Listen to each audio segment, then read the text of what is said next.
This is the final word, T20 World Cup Daily, day 24, second semi-final day.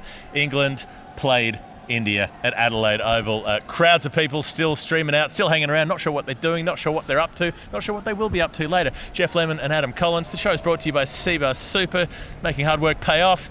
Now Adam is going to tell you about tonight's semi-final, and he's going to do so, as we do on this show, in the space of 30 seconds. India get the chance to bat first. They're sluggish in the first 10. Kohli gets to 50 from 40 balls. At one stage, Pandya's 13 from 15. Looks like a retire-out candidate. Hits 50 from his next 17, gets them to 168. Looks like a winning score. Wasn't a winning score. England make it none down, with Buttler and Hales making 80 and 86 respectively inside 16 overs. A stunning result in the second semi-final.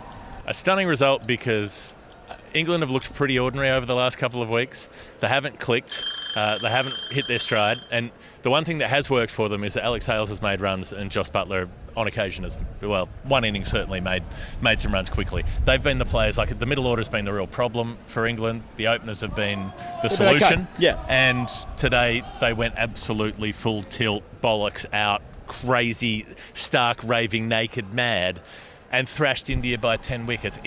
It's hard to get my head around that. I thought at the halfway mark, I thought 168, England should chase it. They're still a reasonable candidate to bugger this up.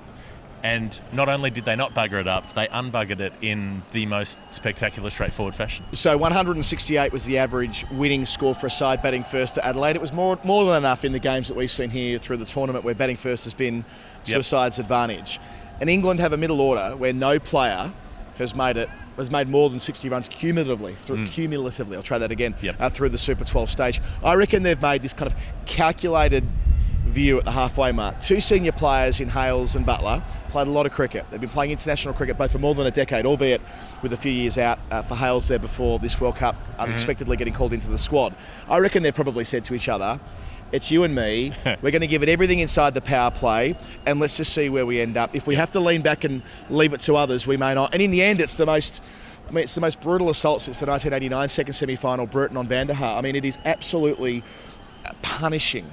The way that they come out in the power play, what they hit, 63, the fourth highest power play of the competition. It's the highest opening stand ever for England in T20 international cricket. Hales hit 5 sixes and 1 4 inside his half century, hit a few more after that. Buttler actually caught up with him. He hit 28 of the next 29 runs or something like that once Hales made it to 80, so he finishes in the 80s as well and denied Hales what would have been a ton he certainly deserved. But goodness me, I have so much admiration for them making that call that, no, it's going to be us tonight. Yep. And had they had another 4 overs, they might have put on 200 or more. Who knows? Absolutely. And pushed up towards that Afghanistan record at the top of the list with 236. As tall as I say, you're next. Yeah, you're in the sights.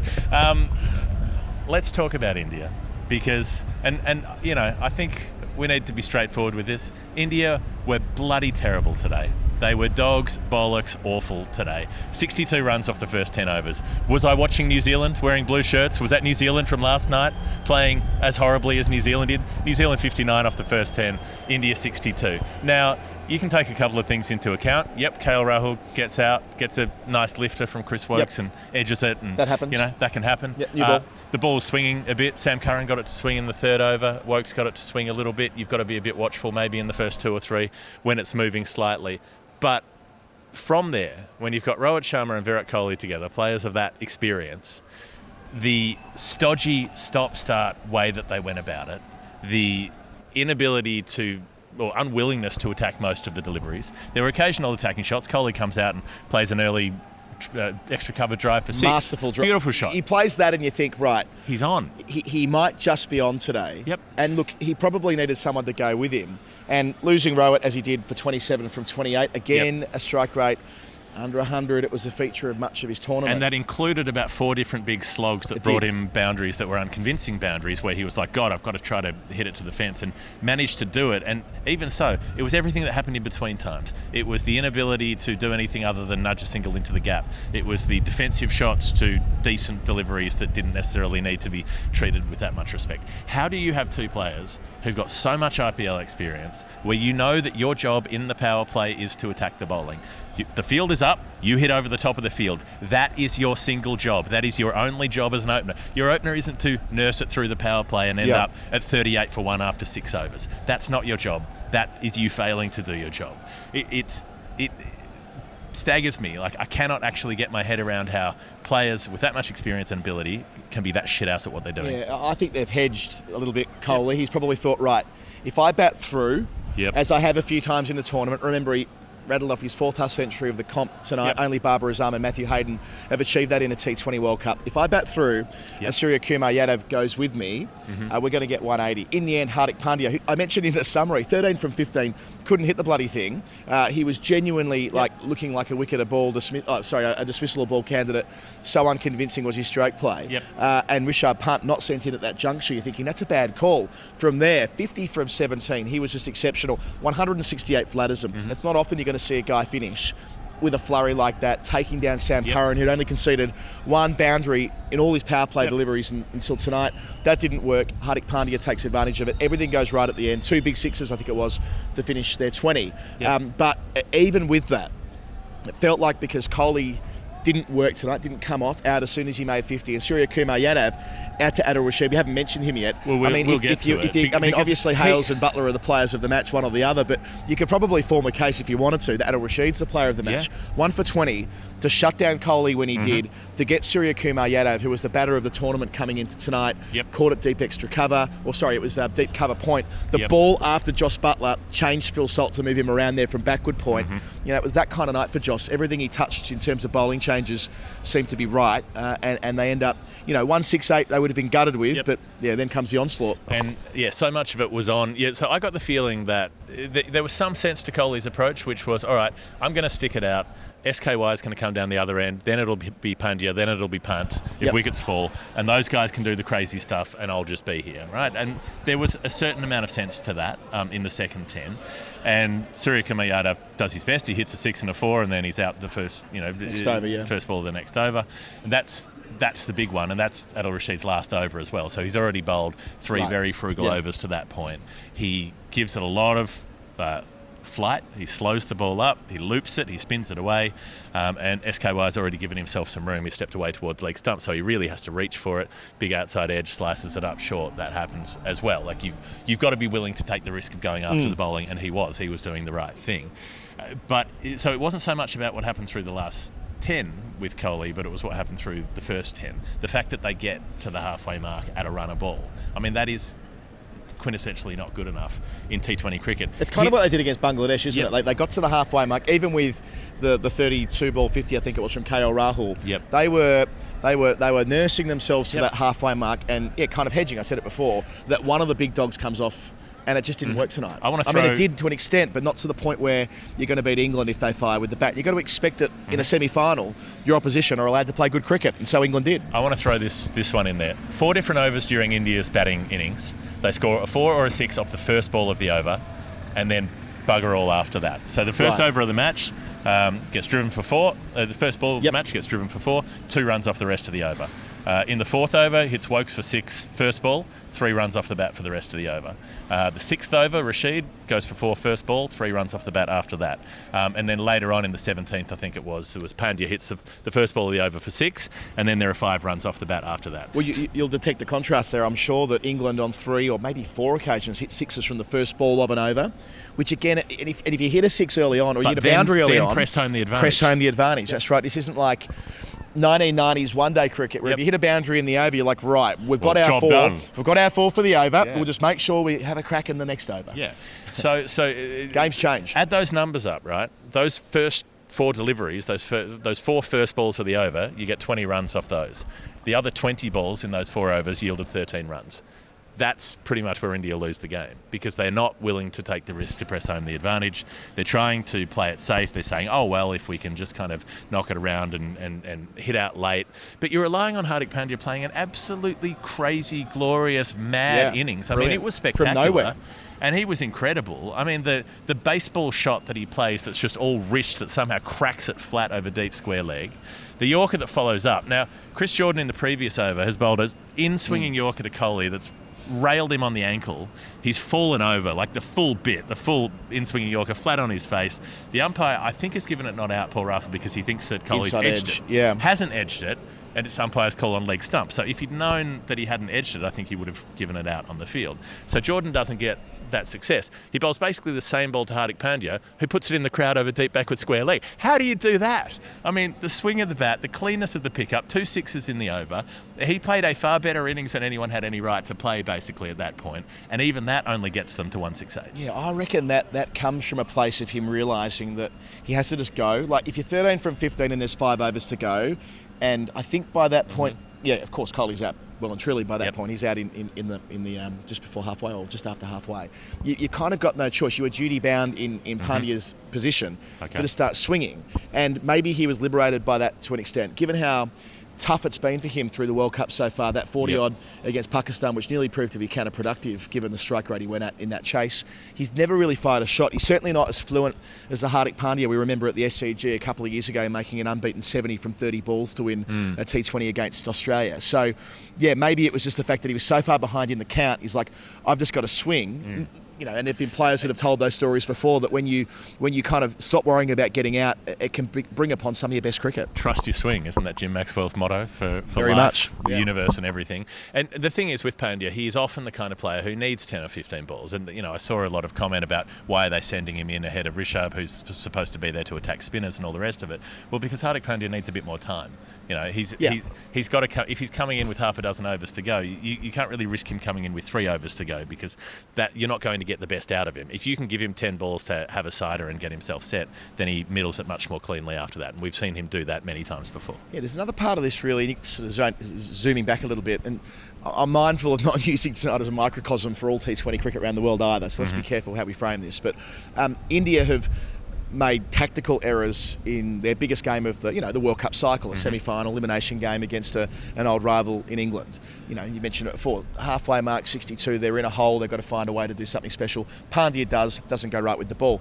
But, you know, England, which has an inferior system on paper, I mean, the IPL is the most lucrative competition in the world. It's changed the entire way that cricket is scheduled and thought about. I mean, there's going to be more than 100 IPL games in a couple of years from now. It'll be a 4-month, 5-month... We'll be up to 94, sorry. Yeah. It'll be a 5-month competition soon enough. All of cricket gravitates around the IPL, yet they won the thing in 07. Yeah. And they're going to go...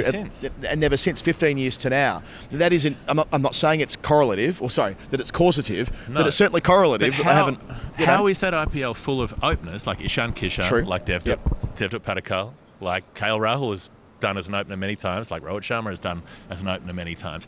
How is it full of openers who know that their job is to lash the shit out of the ball during the power play, and then they come and play for India and don't do it? Well, maybe even 2 players that have used the IPL as a finishing school. Really, 1 player in Jos Buttler. Jos Buttler, post-2018, when he really kind of finds the cheat codes, if you like, to the IPL, is a very different cricketer for England across the board. He's far more consistent in his strategic hitting, if that makes sense. What I mean, in the power play as a T20... Selective hitting, he's become a much better T20 opener and a much better 50-over finisher. And I think all of that comes back to the experiences he's accrued playing in the Indian Premier League. That's interesting to me, that the IPL has built Jos Buttler version 2, if you want to call it that, and he's the reason, along with Alex Hales, who, by the way, used the Big Bash for similar reasons. 2 seasons ago in the Big Bash, Hales led the country with 540-something runs, hit 36s, right? He knows how to hit long bombs on Australian grounds.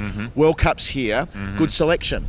Horses for courses, right? Yeah. Plenty of sixes from him tonight, but also the way Butler starts. So first over, Bhuvneshwar Kumar, Butler goes through the covers twice for 4, off his pads for 4. He's not trying a massive mow. He's not sort of, Tendulkar in the 03 final, just having a hack across the line and trying to bash something to mid-wicket to get things going. He's good reference. Sensibly and selectively hitting, because he's not freaked out about the chase, but he knows if we take a bunch off the first over, they end up with 13 off the first over, they're on their way. They end up with 63 off the power play, they're going at better than 10 and over. They end up with 98 by the halfway mark. 10 overs, they're going up 10 and over basically for the first 10. And the game's over. Yeah, well, the Indian players wouldn't have been immune to sort of say, well, not I say immune, they would have detected on the scoreboard, we certainly were, the gap between where India were at the same time and England was growing by the over. Use the WinViz metric, and I know that comes under some criticism from time to time. They were 51-49 India ahead at the start. Within 4 overs, England were up to 77% because they took the initiative. Again, I think it comes down to, and I'll be interested to hear from Josh Butler and Alex Hales in their post-game press conferences as to if they're probed on this, whether they had a conversation about, kind of the sort of fuck it thing we hear with Josh Butler. Sometimes he just goes, today is the day I need to really go and set the tone and let and be the one who defines the game and be massive. And tonight he was doing that. But equally, he was the one riding shotgun. It was Hales going really long and taking those calculated risks. I know Tim Wigmore's written a lot about how important six hitting is as a percentage of balls faced in T20 and how that can be such a difference for players with their strike rate. That's precisely what Hales does, and it takes pressure off Butler. Getting on top of every player early. So Mohamed Shami comes on to bowl second ball of the over, I think. And he's had a great World Cup. Shami's not played T20 cricket for a year. His economy rate in this tournament is 6. First over goes for 15, I think it was. Yeah, because his first or second ball goes for 6. Hales hits him down the ground, long, over long off for 6. Follows up with a 4. A bit top edgy, but slashes it away past the keeper. They're on top of every Indian bowler as soon as they start. And so there was basically no way that England were losing that. After about 6 overs, you went, well, even if someone gets out here, they've taken enough of a bite out of it that the rest of them should be able to do it. So they've suddenly produced the goods at the best possible time. Final question, what doing with India at the pointy end of global tournaments? So they won the World Cup at home in 2011. 2014, T20 World Cup final, botched that against Sri Lanka. 2015, out in the semis here in the 50-over World Cup. 2016, out in the semis of their home T20 World Cup when the West Indies bashed them up. 2017, Pakistan beat them in the Champions Trophy final. Fakhar Zaman takes them apart. 2019, they get done over 2 days, the long, slow, the Paul Keating, I'm going to do you slowly, by New Zealand, who swing them out and have them basically cooked by the time the first day's called off, where I think they're 4 down for 40 or whatever it is at that stage. 2021, they don't get out of the group stage. 2020, they lose the World Test Championship final. And then we're here in 2022. And again, they're the team out of the last 4 who are probably most qualified to make it, who have the pedigree. You look at them on paper and say, well, they've got all of these players with all this experience. They should be able to do the job against England, who've struggled, and against Pakistan, who've been very erratic, and they're out. Why are they always out? How is it that the best resourced team in the world can't win a global tournament? I suppose you see it with sporting organisations over generations. It's not the same players, but it can kind of, that pressure can transfer from one group to the next. I mean, it's easy for us to talk about footy and St Kilda, for example. Culture does, for whatever reason, move often from one group of players to the next with the pressure put upon their shoulders. And with the Indian players, you can times that by, a factor of 10, given the sheer ferocity of the fandom around the Indian cricket team, which is equalled by no other group of fans that I've ever seen in any sporting team. And when they fail, it's such a public thing. Virat Kohli's now played 250 games of T20 cricket without winning a major trophy. How's that possible for a man who tonight became the first ever to make 4,000 T20 international runs? It doesn't align.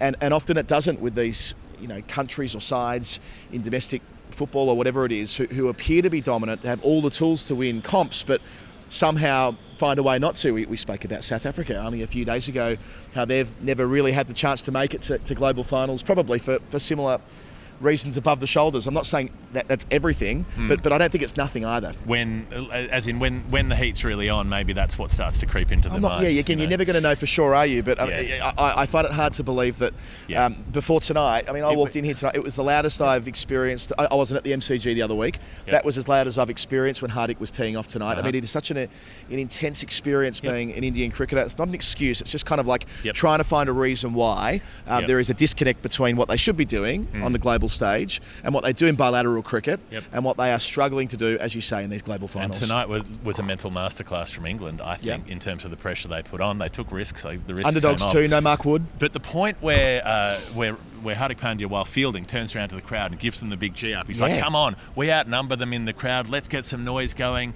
Let's try to get something happening here. This is when England are about 100. And the very next ball gets smashed for 4. So everybody gets up and starts doing it. Next ball goes for 4 and they all just go quiet again. And then the body language just disappeared from India. The shoulders were down. They were trudging around. And even Hardik Pandya, who'd tried so hard to this point, gave up basically in the field in the last few overs. There were 3 or 4 times when he could have dived to try to stop a ball and he just didn't bother. He was like, nah.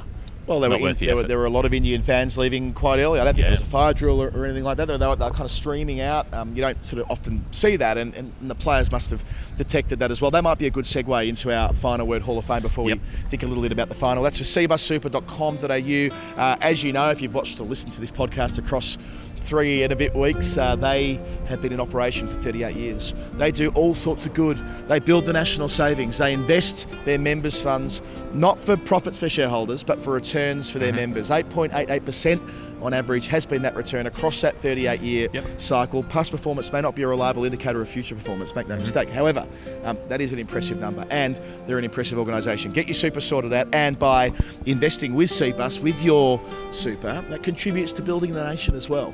You know, in a more sort of altruistic, holistic way. Your super contributes to great investment, especially in infrastructure. It's a good thing, super. We're all in this together. We're all in this together. It's called Super for a reason. Hall of Fame, these are the most final word moments of the day. I've got an anti-Hall of Fame for you. Okay. One thing that we're very privileged to have is that we get to rock up to cricket games and just walk in. We don't have to think about tickets. $165 was the cheapest ticket, I was told by somebody who did have to buy one tonight. What, not as in not a scalping? No, like the legit. $165, that's $4.12 per over.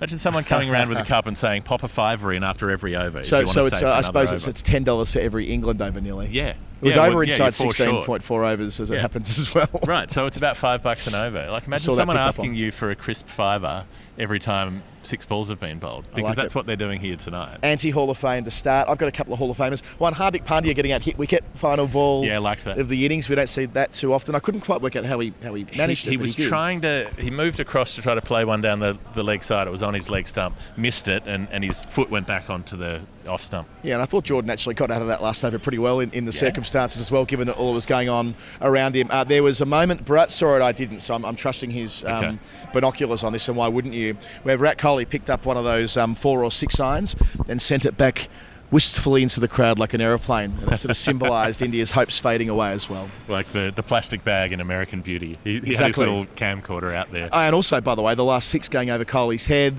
Yeah, that felt poignant as well. Look, I'm not saying Kohli won't be around in 2024, but I doubt Rohit will be. Yeah. I doubt Ashwin will be. I'm sure Dinesh Karthik won't be in another World Cup cycle, and Kohli will be sort of there and thereabouts as a T20 player by then, I assume, purely based on age. Yeah, potentially so. I mean, I suspect with how fit he is, he'll still be there.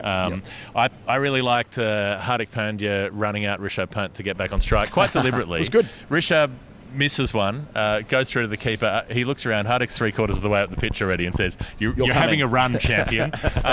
Pops it. This is in the last over. Yep. Pops him down the other end, and then immediately hits the next ball for 6, like as if to say, very much vindicating my decision. He was right. He was seeing them better than anybody, and he sent it out of the ground. Last bit of Hall of Fame, but not really Hall of Fame. Okay, I've got a couple. Oh, sorry. You keep going, and I'll jump in. Okay, there was the all-run 4, thanks to the Indian field. I can't remember who it was who picked it up, but missed the relay throw, and they end up coming back for another 2. So can't have been many of them. When's the last all-run 4 in a T20 international? Tell us in the comments. I liked Phil Salt coming in as the replacement player, listed at first drop and not getting a hit in a run chase of 168. But did take an important catch, did make a contribution, TFC all the same. Yep. And also that Bharat Sundaresan now has a Pakistan-England final to look forward to, which means that for the next 3 days he will walk around doing nothing but a Bill Laurie impression going, up in the air, Pakistan, win the World Cup. He's been doing that all day, and he will keep doing that all weekend. Well, here's the thing. And you've got to be a little bit careful about Melbourne forecast, so I'm not going to indulge too much in this, but at the moment it is absolutely dire for Sunday, and let's just take it as assumed that it will remain dire. Okay. And on Monday, the 3 o'clock start... Greg Dyer. Yeah. Greg Dyer. Don't claim the catch. On the Monday, 3 o'clock start, also dire. Mm-hmm. Now, at the moment, as we've been told, I've seen an email from the ICC confirming this, they can't adjust the 3 o'clock start time on the Monday. Mm-hmm. That is to say, if the weather's fine at 6 o'clock, too bad, so sad, or 7 o'clock, let's say, it'll be too late because the game will officially have been rained off and the trophy will be presented and shared. I think the ICC need to not on boundary count back. They do need to convene a meeting of the board, because if there is any way to play that game across the 2 days, if you could get it on at midday, get it on. Well, I mean, even midday on Sunday. I know that's probably not going to happen because of the Indian TV audience, but I think they need to show a degree of latitude, because what's worse, having a game at an inconvenient time. Yep. Or ending up in a situation where you're presenting the trophy in the Bill Laurie underground nets when it's teeming down with rain at 5 o'clock in the afternoon on Monday, when they're both going to hold it up together. Nobody wants that. Yes, it would be funny. Yep. Yes, we would laugh at that, but we'd rather a final like the 77,000 that showed up at the MCG 30 years ago for England-Pakistan for that final. Let's have 77,000 more. I hope the Melbourne crowd buy the tickets and rock up, and I'm sure they will, because I know they haven't have been great attendances for these games, with the exception of India games through the comp, and last night a good crowd at Sydney. But this is different. It's a World Cup final. Get down, Melburnians, on Sunday and or Monday. Well, if an Indian TV audience inconvenienced by the time wants one thing, it's for Pakistan to not win.